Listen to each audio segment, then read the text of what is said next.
সর্বশেষ আপডেট আন্তর্জাতিক অঙ্গনে এবং খবরাখবরে আপনাদেরকে স্বাগতম। এই মুহূর্তে আমাদের হাতে এসে পৌঁছেছে সর্বশেষ আপডেট আন্তর্জাতিক সংবাদ। জানিয়ে দিচ্ছি সংবাদ শিরোনাম। এবার ক্ষমতা গ্রহণের পরে ইসরায়েলের পক্ষ নিয়েছেন ট্রাম্প।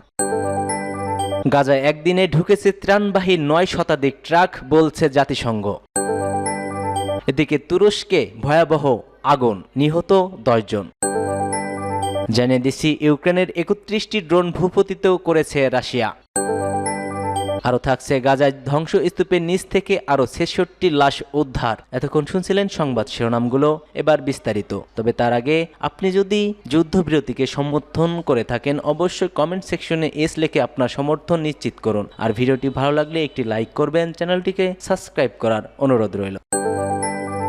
মার্কিন যুক্তরাষ্ট্রের 47তম প্রেসিডেন্ট হিসেবে শপথ নিয়েছেন ডোনাল্ড ট্রাম্প। এই শপথ অনুষ্ঠানের মাধ্যমে দ্বিতীয় মেয়াদে দেশটির রাষ্ট্র ক্ষমতায় বসেছেন তিনি। বার্তা সংস্থা রয়টার্সের প্রতিবেদনে বলা হয়েছে, শপথ নেওয়ার পরেই ট্রাম্প ইসরায়েলি জিম্মির মুক্তির বিষয়ে কথা বলেছেন। এছাড়া বাইডেন আমলে পশ্চিম তীরে যেসব ডানপন্থী ইসরায়েলি সেটেলার গোষ্ঠী ও ব্যক্তির উপর নিষেধাজ্ঞা আরোপ করা হয়েছিল তা বাতিল করেছেন ট্রাম্প। হোয়াইট হাউসের পক্ষ থেকে এই তথ্য জানানো হয়েছে। হোয়াইট হাউসের ওয়েবসাইটে বলা হয়েছে, 2024 সালের 1 ফেব্রুয়ারিতে বাইডেন আমলে যেসব নিষেধাজ্ঞা দেওয়া হয়েছে তা বাতিল করেছেন ট্রাম্প সরকার। এছাড়া গাজায় যুদ্ধবিরতি চুক্তি নিয়ে সংশয় প্রকাশ করেছেন তিনি। যুদ্ধবিরতি চুক্তির সকল ধাপ বাস্তবায়ন হবে কিনা তা নিয়ে আশঙ্কা প্রকাশ করেছে ট্রাম্প গাজাকে ব্যাপক ধ্বংসাত্মক সাইট হিসেবে উল্লেখ করেছেন। সেই সঙ্গে গাজা বিভিন্নভাবে পুনর্গঠন করতে হবে জানান ট্রাম্প। এছাড়া ইসরায়েলের ঘোর সমর্থক হিসেবে পরিচিত মার্কো রুবিও মার্কিন পররাষ্ট্রমন্ত্রী হিসেবে সিটের চূড়ান্ত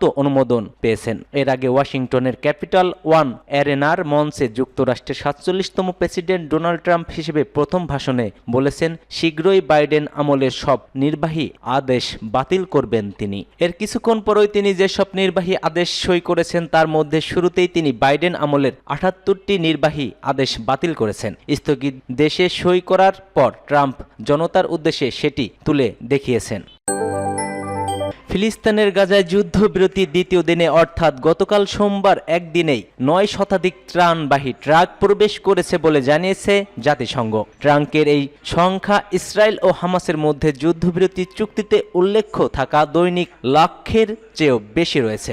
জাতিসংঘের মানবিক কার্যক্রম বিষয়ক সমন্বয় দপ্তর জানিয়েছে, গাজায় বেঁচে যাওয়া মানুষদের সহায়তা বাড়ানোর লক্ষ্যে প্রয়োজনীয় পদক্ষেপের অংশ হিসেবে মানবিক সহায়তা পাঠানো অব্যাহত রয়েছে। ইসরায়েলি কর্তৃপক্ষ ও যুদ্ধবিরতি চুক্তি নিশ্চয়তা দানকারীদের সঙ্গে যোগাযোগের মাধ্যমে পাওয়া তথ্য অনুযায়ী আজ মঙ্গলবার মানবিক সহায়তা নিয়ে 915টি ট্রাক সীমান্তে পেরিয়ে গাজায় প্রবেশ করেছে বলে জানিয়েছে ওসিএইএস।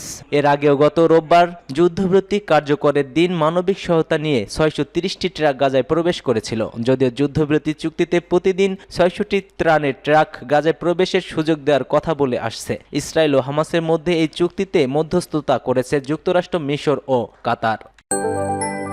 তুরস্কের উত্তর পশ্চিম অঞ্চলে স্কি রিসোর্টসের হোটেল ভয়াবহ অগ্নিকাণ্ড হয়েছে। এতে অন্তত 10 জন নিহত হয়েছেন। দেশটির কর্মকর্তাদের বরাত দিয়ে এই তথ্য জানিয়েছে কাতার ভিত্তিক সংবাদ মাধ্যম আল জাজিরা। দেশটির রাষ্ট্রীয় মন্ত্রী আলী ইয়ারলিকিয়া বলছেন, বলু প্রদেশের কারতালায় রিসোর্টের ওই হোটেলে রাতভর আগুন ছড়িয়ে পড়েছে। অগ্নিকাণ্ডে আহত 32 জনকে হাসপাতালে ভর্তি করা হয়েছে বলে জানান তিনি। সামাজিক যোগাযোগ মাধ্যম এক্সে আলী বলছেন, আগুন নেভাতে বিভিন্ন সরকারি প্রতিষ্ঠান ও সংস্থার 267 জন কাজ করেছেন এবং এই তৎপরতা অব্যাহত রেখেছেন। তুরস্কের নিউজ আউটলেটে টিআরটিকে বলুর গভর্নর আব্দুল আজিজ বলছেন, দিবাগত রাত 3:30টায় 11 তলা হোটেলের 4র্থ ফ্লোরে আগুন ধরে। আগুন নিয়ন্ত্রণের ঘটনাব্যাপী কাজ করে যাচ্ছে দলকম কর্মীরা। তবে ঠিক কী কারণে হোটেলে আগুন ধরেছে সেই সম্পর্কে এখন পর্যন্ত কোনো কিছুই জানায়নি তিনি। এ নিয়ে তদন্ত হবে বলে জানিয়েছেন আব্দুল আজিজ।